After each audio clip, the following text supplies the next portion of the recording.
I would say that the most important thing that anybody has to do, man or woman, but I think you're right, men in the past have been conditioned to associate more of their worth to what they do, and women have over time more to their relationships. And I think it may even go beyond conditioning. The biochemistry is obviously very different. Every man and every woman has both male and female energy in them, so does every woman. But most people have a tendency to have one that's stronger. And so the answer to that is you have to become a creator instead of just a hunter. If you're a hunter and you get what you want, rarely are you happy anyway. That's what most men do. And what I think you have to do instead is attract what you want. And the way you attract what you want is not just thinking positively or thinking good thoughts. It's getting really specific about what it is you want, like anything in life. Almost anything you've ever achieved in your life, you got really clear. Something you got excited about, you got obsessed by, you thought about it. Almost everybody can relate to something I wanted so bad I couldn't stop thinking about it. And because you kept thinking about it, and if you didn't come to a place of fear, you hear things, you notice things, you started making distinctions, ideas came to you, put together a plan, you took some action, something didn't work, you tried something else. But you eventually got there because you were so driven, so hungry, and so clear.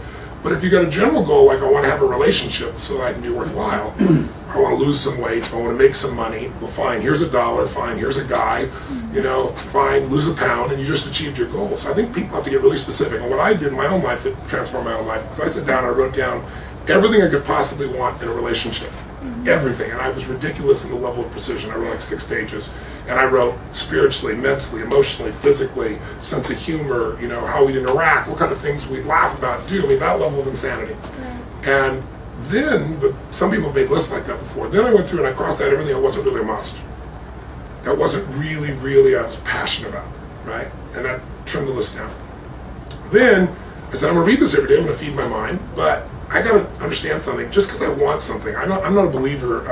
I didn't participate in The Secret for a very good reason, because I don't believe in The Secret. I think there's many secrets. And I believe the law of attraction is one of them. I've taught it for years, but it isn't. To make it like that's all of life is absurd. If all you have to do is think positively and hold it clearly, and then the secret is you'll attract your own thoughts, there are dozens and dozens of the laws in life that are also equally important. And who's to say that you're supposed to think of something and get it if everything you thought about you got, you'd be bored out of your mind.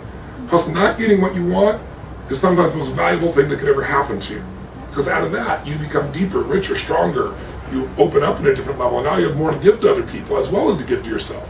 It's somebody who says, I had a friend that was, I was mentioning this the other day, who when The Secret first came out, and he's a good friend of mine, he goes, some of the stuff you teach is more complex. This is so simple. That's what I like. It's really simple. I said, well, if you want simple, just go do it. Tell me how it's working. He said, well, I focused on green lights all the way here, and I got green lights all the way here. And I said, what are you going to do when you get red lights? You gonna blame yourself? You think I'm not thinking positively enough? I said, you're gonna say, oh, I'm messed up? And I said, that's just stupid.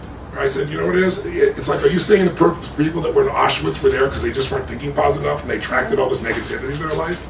That's absurd. We all have different life paths and different stages of our path, and each stage opens up different possibilities for us. So I'm a big believer that you have to put yourself in a position where you decide not only what you want, but who do you have to become to attract that, not just think positive. So it's like, I made a list of all the things what kind of man would I have to be for a woman of that caliber to want to be with me, not just for a day, a week, a month, or a year, but the rest of my life. And that was the powerful list. And that's what I went to work on instead of going after the woman.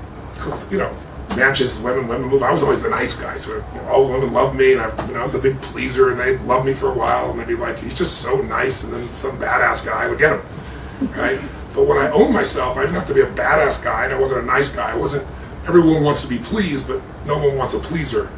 Right? They might think they want him, but once they get him, they'll be bored silly with him. So when I owned myself, and I knew who I was as a man, and I had these qualities, then, attracting the woman of my dreams was my wife for 12 years now since, and I'm out of my mind for still, she's out of mind for me. That came about. So then all I did was read those every day for several months, and then gradually I started reading them like once every week or two. And I was in a train between going to the Swiss Alps between Paris and Venice with my wife Sage, who was my girlfriend at the time, or actually one of my girlfriends at the time. And I was a very honest man about that. I said, I'm not looking to be tied down. I've been in that situation. And we were doing things, we were so in sync. And I said, wait a second. And I said, and I pulled out, I used to have like a little time planner in those days. And I read it to her, and everything on the list I wanted she was. Everything I didn't want, I listed what I didn't want also. I should mention that, because sometimes you get everything you want, and then you get a few things you don't want, and they mess up everything else. Everything I want, everything I didn't want that was a must. And she was everything on it. The kind of guy that I said that I would commit to being is who I was, and that's everything she wanted.